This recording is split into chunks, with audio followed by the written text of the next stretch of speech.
If you're deciding between the Xiaomi Television Box S 3rd Gen and the Google Chromecast 4 Kelvin, here's a quick breakdown. Both support 4 Kelvin resolution and HDR formats, but the Xiaomi Edge is ahead with Dolby Vision and HDR10 plus ES mode, while Chromecast offers HDR10 plus, HDR10, and HLG. On the audio side, Xiaomi also includes DTS-X support. Chromecast wins on performance with 4 GB RAM versus 2 GB on the Xiaomi, while both tie on storage. The Xiaomi supports Wi-Fi 6 and Bluetooth 5.2, offering more modern connectivity.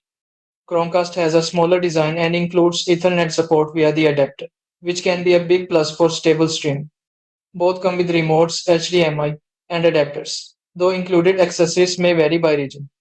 Ultimately, Chromecast has stronger hardware and network features, while Xiaomi leans into better video and audio format support. Your choice depends on whether you value performance and connectivity or enhanced media format compatibility.